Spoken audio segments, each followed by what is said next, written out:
नमस्कार दोस्तों, स्वागत है आप सभी का मेरे YouTube चैनल पर। मैं हूं आपका दोस्त राजेंद्र सनोडिया। देखिए दोस्तों, मैंने आपके लिए एमपी पटवारी मध्य प्रदेश पटवारी भर्ती परीक्षा 2022 के लिए सामान्य प्रबंधन मतलब जनरल मैनेजमेंट या सामान्य प्रबंध भी इसे कहते हैं, उसकी क्लास स्टार्ट किया था। पहली 2 क्लास में दोस्तों मैंने आपको एमसीक्यू सॉल्व कराया था, ठीक है। लेकिन दोस्तों आज से हम क्लास नंबर 3 से हम क्या करेंगे, आज से हम पहले दोस्तों थ्योरी पढ़ेंगे, ठीक है। उसके बाद क्या करेंगे, उसके एमसीक्यू को सॉल्व करेंगे। मतलब आज जिस जिस टॉपिक की थ्योरी पढ़ेंगे, जैसे मान के चलिए दोस्तों, आज हम जो टॉपिक पढ़ने वाले हैं वो प्रबंध की प्रकृति और महत्व है, ठीक है। तो दोस्तों हम इस टॉपिक को पहले थ्योरी पढ़ेंगे आज, और कल इसके क्या करेंगे, एमसीक्यू सॉल्व करेंगे, ठीक। यदि इस पैटर्न में पढ़ाई करेंगे दोस्तों तो आपको भी बहुत अच्छे से समझ में आएगा और मुझे भी पढ़ाने में आसानी होगी, ठीक है। तो देखिए दोस्तों, एक चीज़ मैं आपको बता देना चाहता हूँ कि आपको इसकी थ्योरी की फ्री पीडीएफ मेरे टेलीग्राम चैनल सनोडिया 91 में मिल जाएगी, ठीक है। सनोडिया 91 अपना यूट्यूब चैनल का जो नाम है, वही जाके आप टेलीग्राम में सर्च करना तो आपको मिल जाएगा, ठीक। फ्री पीडीएफ, ठीक है। इसके बाद दोस्तों एक चीज़ और बता देना चाहता हूँ, आप मार्केट में जाना और सामान्य प्रबंधन की किताब खरीदना, ठीक। आपको दोस्तों सामान्य प्रबंधन की किताब में अभी किताब छप रही हैं, आपको एक चीज़ बता देना चाहता हूँ, ठीक है। तो आप किताब छप रही हैं, अभी 10-15 दिन छपने में लगेंगे उनको कम से कम, ठीक। और जब किताब छप के आएंगी ना तो देखना उसमें यही सब छपा हुआ मिलेगा, ठीक है। इसके अलावा अगर कहीं कुछ मिल गया दोस्तों, ठीक है, तो मैं आपको गारंटी के साथ कह रहा हूँ कि इसके अलावा वो कुछ छाप ही नहीं सकते, ठीक है। मतलब जो मैं पढ़ाऊँगा ना उसके अलावा वो कुछ छाप ही नहीं सकते सामान्य प्रबंधन की किताब में, कोई भी पब्लिकेशन हो, ठीक है। चलिए शुरुआत करते हैं दोस्तों। सामान्य प्रबंधन की थ्योरी की क्लास है पहली, ठीक है। और सब हमारा टॉपिक है प्रबंध की प्रकृति एवं महत्व, ठीक है। चलिए देखिए दोस्तों, एक डायग्राम दिख रहा है आपको, ठीक है। ये डायग्राम को थोड़ा आप देख लीजिए, ठीक है। इससे आपको क्या होगा, इस सब्जेक्ट में दोस्तों समझना बहुत इंपॉर्टेंट है, और समझने के साथ साथ दोस्तों इसमें रटने वाली चीज़ भी बहुत है, ठीक। मतलब ये दोनों चीज़ों का सब्जेक्ट है, समझने का भी और याद करने का भी, ठीक है। देखिए दोस्तों, ये डायग्राम दिखता है, इसमें 4 लोग खड़े हैं, सभी आपस में मिलकर काम कर रहे हैं, ठीक है। तो इनको एक अवार्ड मिला है कंपनी ऑफ द ईयर, ठीक है। टीम में साथ होने से प्रत्येक अधिक कार्य करता है। मतलब दोस्तों हम टीम वर्क में काम करते हैं तो क्या होता है, अधिक काम होता है, और हर आदमी सोचता है कि मैं ज़्यादा से ज़्यादा काम करूं, ठीक है। इससे दोस्तों आपके माइंड में क्या होगा, एक एक इमेज क्रिएट होगी, ठीक है। तो वही इमेज क्रिएट करना है कि प्रबंधन क्या है, ठीक है। मतलब साथ में मिलकर काम करना क्या है, एक प्रकार से प्रबंधन है, मैनेजमेंट है, ठीक है।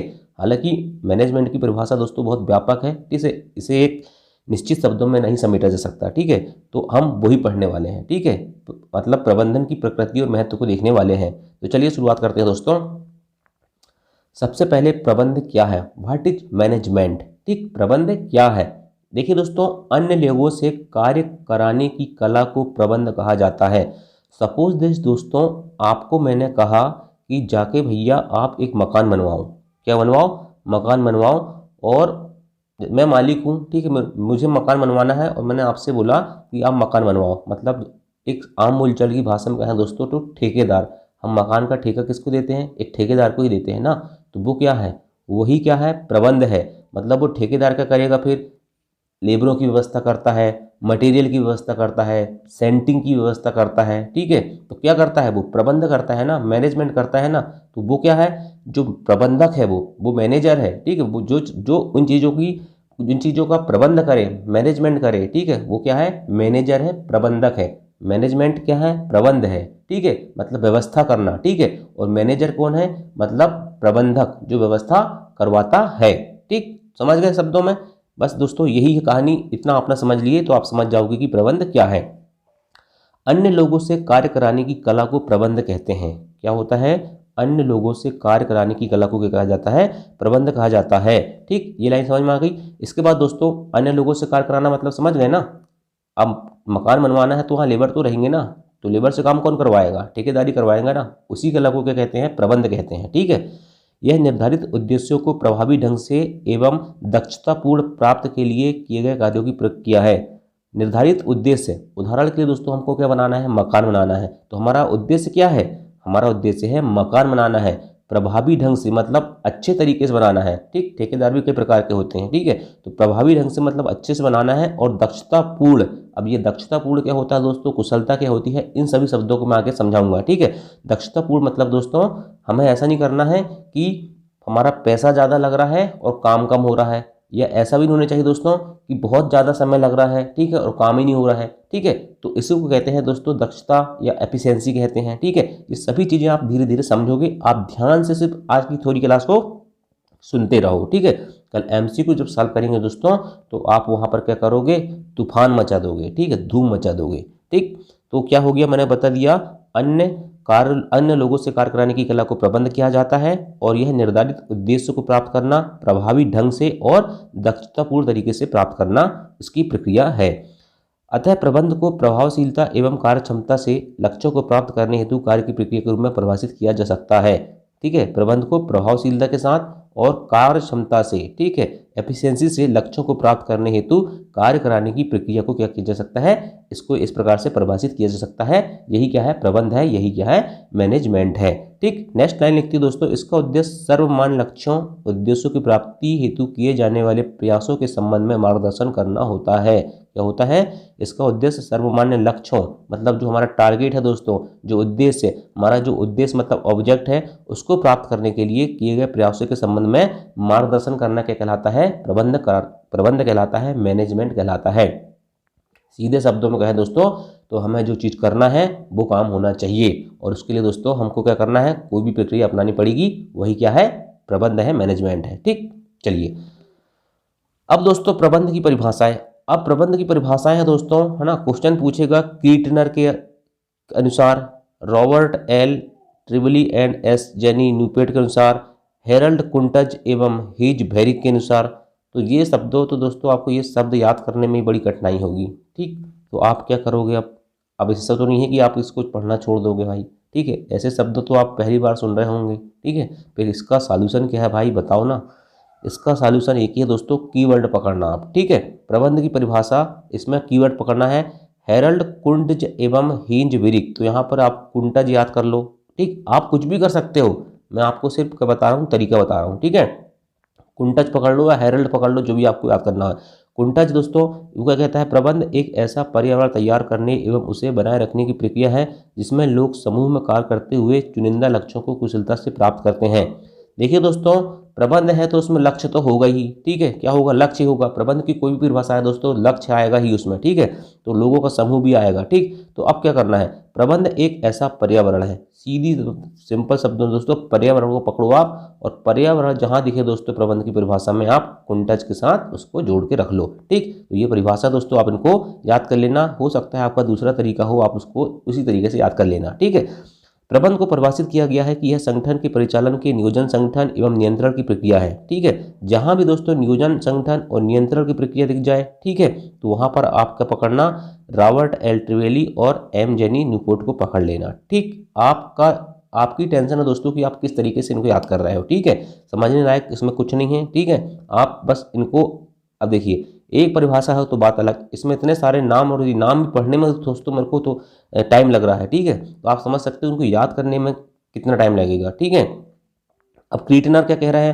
प्रबंध परिवर्तनशील पर्यावरण में सीमित संसाधनों का कुशलता पूर्वक उपयोग करते हुए संगठन के उद्योग को प्रभावी ढंग से प्राप्त करने एवं दूसरों से मिलकर उनके माध्यम से कार्य कराने की प्रक्रिया है। ठीक है, अब यहाँ क्रीटनर में दोस्तों क्या होगा, परिवर्तनशील लग जाएगा पर्यावरण में। ठीक है, यहाँ पर दोस्तों कुंटज के साथ सिर्फ पर्यावरण लग रहा था, यहाँ परिवर्तनशील पर्यावरण लग रहा है। ठीक, परिभाषा आएगी तो दोस्तों ये एग्जैक्ट शब्द यही लिख कर आएंगे। ठीक है, कोई अलग से शब्द लिख के नहीं जाएंगे कहीं से, है ना, तो आप इनको याद कर लेना।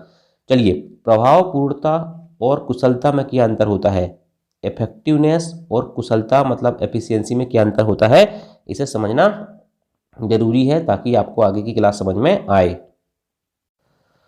तो देखिए दोस्तों, प्रभावपूर्णता मतलब इफेक्टिवनेस क्या होता है और कुशलता क्या होता है, इनके अंतर का हम 3 आधार मिक्स करेंगे। ठीक है, अर्थ क्या होता है, उद्देश्य क्या होता है और मुख्य केंद्र क्या होता है। प्रभावपूर्णता का अर्थ होता है दोस्तों, इसका अभिप्राय काम को समय पर पूरा करना है। ठीक, प्रभावपूर्णता का मतलब क्या है, काम को टाइम पे पूरा करना है, चाहे कितनी ही लागत क्यों ना आ जाए। ठीक, मतलब हमने सोच ली दोस्तों कि हमको हमारा मकान यदि 20 दिन में बनवाना है तो 20 ही दिन में बनवाएंगे, चाहे कितने पैसा क्यों ना लग जाए, ठीक। तो ये क्या है, ये है प्रभावपूर्णता, ठीक है। और कुशलता में क्या है दोस्तों, इसका अभिप्राय काम को न्यूनतम लागत पर पूरा करने में है। कुशलता का मतलब दोस्तों हमको क्या करना है, न्यूनतम लागत पे काम करना है, मतलब अच्छा काम करना है और कम लागत लगना चाहिए, ठीक है। इसी के अलावा दोस्तों प्रभावपूर्णता की बात करें तो अंतिम परिणामों को समय पर प्राप्त करना, ठीक। मतलब हमें जो मकान बनाना दोस्तों, ठीक है, उसको हमें टाइम पे प्राप्त करना, इसका क्या होता है, उद्देश्य होता है, ठीक है। और इसका क्या होता है, लागत लाभ विश्लेषण करना।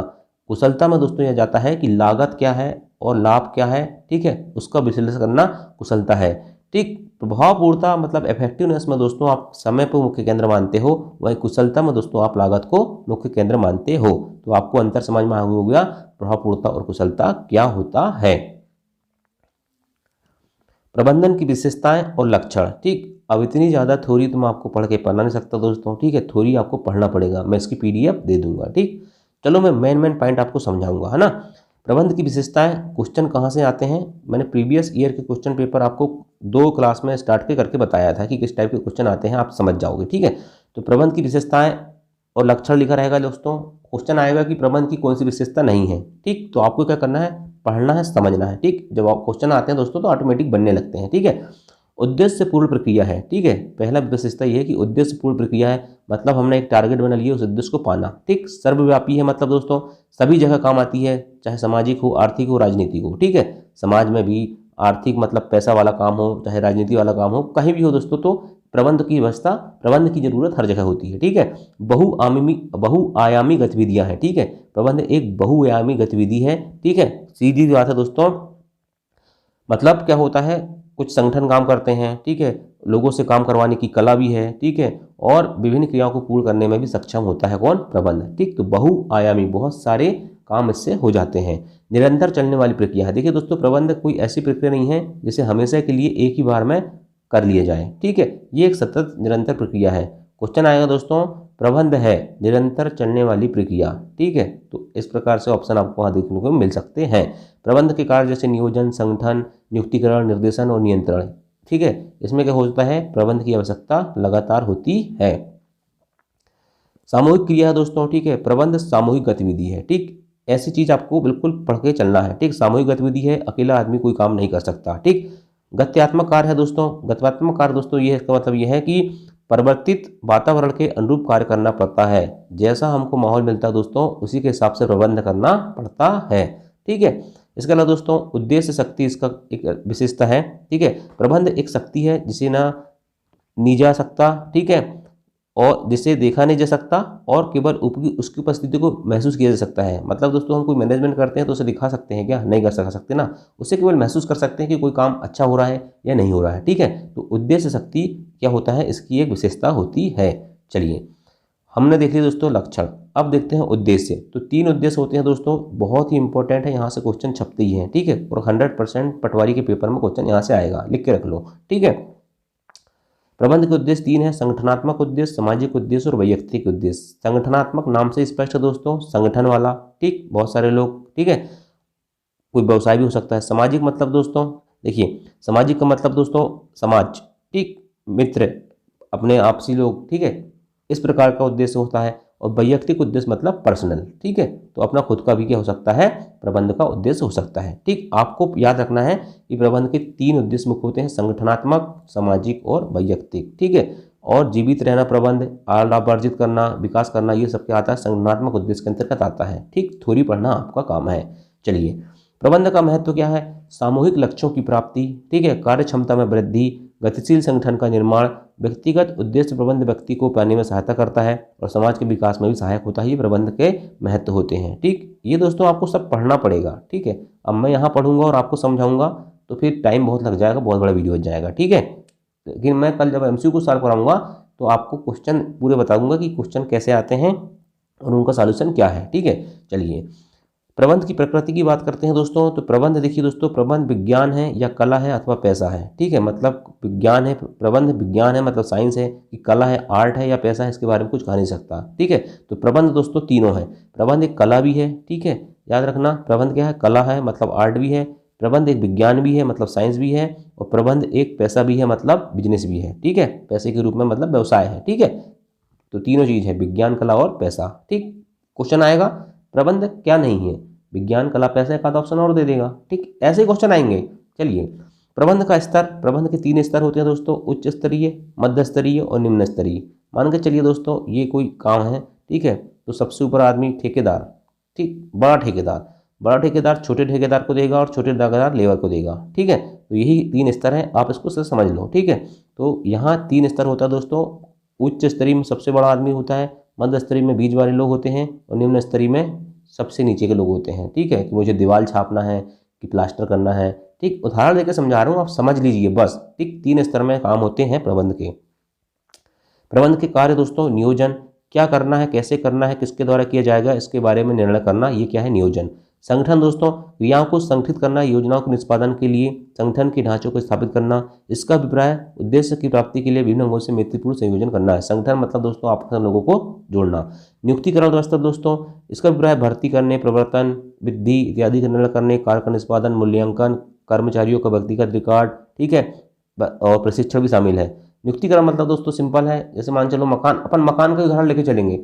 अगर मैंने बोल दिया कि आपको प्लास्टर करना है तो प्लास्टर, तुम्हारा नियुक्ति प्लास्टर में, तुम्हारी क्या हो जाएगी, तुमको पानी की तरह ही करना है। ठीक, इस प्रकार से आप समझो। ठीक है, तो नियुक्ति मतलब तो किसी एक आदमी को ये कर दिए, ये कर लो, तुम ये कर लो, है ना, तो ये होता है। निर्देशन मतलब दोस्तों गाइड करना। ठीक है, मतलब कर्मचारी को सूचना, मार्गदर्शन, प्रेरित करना, पर्यवेक्षण करना, उनके साथ संप्रेषण करना, बातचीत करना, ये सब क्या होता है, निर्देशन। और नियंत्रण क्या होता है दोस्तों, काम को निष्पादित करने, नियोजित कार्य करने के साथ साथ क्या होता है, मेल रखना। ठीक है, और अंतर के कारणों का पता लगाना, यदि कोई दिक्कत आ रही है तो उसका पता लगाना और सुझाव देना, ये सब क्या है दोस्तों, नियंत्रण है। मतलब काम पूरा होना चाहिए। चलिए, प्रबंध के कार्य हो गए। अब समन्वय दोस्तों, ये भी आपको पता होना चाहिए। ठीक है, ये आपके सिलेबस में है। समन्वय का शाब्दिक अर्थ है तालमेल। ठीक है, अर्थात किसी व्यवस्था के विभिन्न लोगों को गतिविधियों में सामंजस्य स्थापित करना समन्वय कहलाता है। बस इतना पढ़ना है आपको बस। ठीक, बाकी मैं सब MCQ में आपको बता दूंगा। समन्वय का शाब्दिक अर्थ क्या होता है, तालमेल होता है। बस इतना चीज़ पढ़ लो यहाँ से, है ना, और PDF दे दूंगा तो उसको अच्छे से पढ़ना। ठीक, समन्वय की प्रकृति में विशेषताएं। ठीक है, समन्वय सामूहिक प्रयासों को एकत्रित करता है। ठीक, तालमेल समझ गए ना, सामूहिक प्रयास को एकत्रित रखता है, प्रयासों की एकात्मकता को सुनिश्चित करता है। मतलब दोस्तों सभी लोग क्या करेंगे, एक सा प्रयास करेंगे। ठीक है, तो क्या क्या होगा, अच्छा होगा। ठीक है, प्रयासों की एकात्मकता को सुनिश्चित करता है। सतत प्रक्रिया है। ठीक है, समन्वय क्या होता है, निरंतर चलने वाली प्रक्रिया है। क्वेश्चन पूछा जाएगा, समन्वय है निरंतर चलने वाली प्रक्रिया, प्रक्रिया, सतत लिख देगा। सब एक एक लाइन से क्वेश्चन बनेंगे। सभी प्रबंधकों का उत्तरदायित्व है। ठीक है, क्या होता है, समन्वय जो है दोस्तों सभी प्रबंधकों का उत्तरदायित्व है। समन्वय प्रत्येक प्रबंधक का कार्य। ठीक है, सभी स्तर के प्रबंधकों को समन्वय कार्य करना पड़ता है। एक व्यापक कार्य है। ठीक, समन्वय क्या है दोस्तों, एक व्यापक कार्य है और एक ऐच्छिक कार्य है। ठीक, चलिए, ये हो गई क्या, समन्वय की प्रकृति एवं विशेषताएं। ठीक, समन्वय प्रबंधन का सार है। क्या है, समन्वय प्रबंधन का सार है। क्वेश्चन आएगा, समन्वय का सार है प्रबंध। ठीक है, क्वेश्चन आएगा, समन्वय प्रबंध का सार है। ठीक है, प्रबंध का सार है, ऑप्शन में रहेगा समन्वय। ठीक, तो आपको समन्वय टिक मानना पड़ेगा। ठीक, ऐसा क्वेश्चन आते हैं बस। ठीक, तो आप रखना दोस्तों, समन्वय प्रबंधन का सार है। ठीक है, और समन्वय की स्थापना में ये 4 चीज़ होती है, नियोजन, संगठन, नियुक्तिकरण, निर्देशन और नियंत्रण। ठीक है, इसके बाद उस समन्वय की आवश्यकता क्यों पड़ती है। ठीक है, संगठन का आकार। ठीक है, संगठन के अनुसार में वृद्धि होने पर विभिन्न महत्वाकांक्षाओं में कई वाले जुड़ जाते हैं। समन्वय की सहायता से व्यक्तिगत उद्देश्यों के संगठन के उद्देश्य जुड़ा जा सकता है। ठीक, कार्यात्मक विभेदीकरण मतलब दोस्तों, विभेद मतलब क्या करना है, अलग अलग करना। कार्य में क्या करना है, अलग अलग करना, क्या है, कार्यात्मक विभेदीकरण है। और विशिष्टीकरण मतलब कोई स्पेशल काम करना। ठीक, ये सब समन्वय की आवश्यकता है। ये की पॉइंट आपको सब याद करना पड़ेगा। ठीक, याद क्या करोगे, ठीक है, 8 सब्जेक्ट आ रहा है पटवारी में, अगर आप समन्वय पढ़ते रहोगे ना तो फिर पूरा समन्वय ही पढ़ते रहोगे, पटवारी की तैयारी नहीं हो पाएगी। ठीक, इसलिए बाकी 7 सब्जेक्ट में क्या करो, ध्यान दो। और यहाँ दोस्तों इसको टच करके पढ़ लो। क्या, टच करके पढ़ लो, मतलब इतना पढ़ लो कि अपना काम हो जाए बस। ठीक है, समन्वय की आवश्यकता प्रबंध के सभी स्तरों पर होती है, उच्च स्तर, मध्य स्तर, निम्न स्तर। ठीक, उच्च स्तर की संगठनात्मक उद्देश्य प्राप्ति के लिए, मध्य स्तर के विभिन्न विभागों का समन्वय बनाने के लिए, और निम्न स्तर कार्यों तथा योजनाओं का समन्वय बनाने के लिए। ठीक, ये डायग्राम जैसे दोस्तों ये समन्वय है। ठीक है, इनमें तालमेल नहीं है। ठीक है, तो ये क्या होता है, बिना समन्वय के काम नहीं होते। ये देखिए दोस्तों, स्तर मैंने बताया था, उच्च, मध्य और परिचालन प्रबंध, ये निम्न वाला हो जाता है। ठीक, तो ये हो गया क्या, समन्वय की क्लास हो गई। और आज हमने पूरा पढ़ डाले दोस्तों, आपका क्या पढ़ डाले, प्रबंध की प्रकृति एवं महत्व है। क्या पढ़े हमने आज दोस्तों? प्रबंध की प्रकृति एवं महत्व है। ठीक है, आपको दोस्तों कई चीज़ें समझ में नहीं आई होगी, ठीक है, मुझे पता है। ठीक, अभी तो कई लोगों को ये पहली बार पता हो जा चला होगा दोस्तों कि सामान्य प्रबंधन भी कोई एक विषय होता है। ठीक है, तो देखिए आप ज़्यादा टेंशन मत लीजिए। ठीक, किताब खरीदना है तो खरीद लो, ठीक है, लेकिन आप जो भी किताब खरीदोगे ना, मैं गारंटी के साथ कह रहा हूँ यही छपी मिले, यही सब छपा हुआ मिलेगा। ठीक है, इसके अलावा आपको कहीं कुछ देखने को नहीं मिलेगा। ठीक दोस्तों, ये थी थ्योरी क्लास। कल लाऊंगा मैं आपके लिए इसकी ऑब्जेक्टिव क्लास। ठीक है, और जो पढ़ रहा है दोस्तों वो सिलेक्ट हो जाएगा एमपी पटवारी में, और जो सिर्फ ये देख रहा है कि अभी किताब ही ढूंढ रहा है फिर उसको दिक्कत होगी। ठीक है, चलिए, तो दोस्तों क्लास पसंद आई होगी तो लाइक ज़रूर करना यार। ठीक है, बहुत मेहनत करता हूँ भाई मैं, है ना, और कहीं से मेरे पास कुछ नहीं, सब अपना कंटेंट है। ठीक है, इधर उधर से छांट छूट के लाता हूँ, बनाता हूँ। ठीक है, तो वीडियो को लाइक ज़रूर कर दिया करो, है ना, मेरा मोटिवेशन बना रहता है दोस्तों। ठीक, और कल लाऊंगा ज़बरदस्त क्लास आपके लिए मैं MCQ ऑब्जेक्टिव वाली। उसमें दोस्तों आपको कम से कम मैं इतने क्वेश्चन कराऊंगा कि आपका ये पूरा जो थ्योरी आज समझ में नहीं आया होगा ना, तो कल ऐसी लैंग्वेज में समझाऊंगा उसको मैं आपको कि एग्जाम में क्वेश्चन आएगा तो आपसे 100% बनेगा। तो ठीक है दोस्तों, थैंक यू, जय हिंद जय भारत।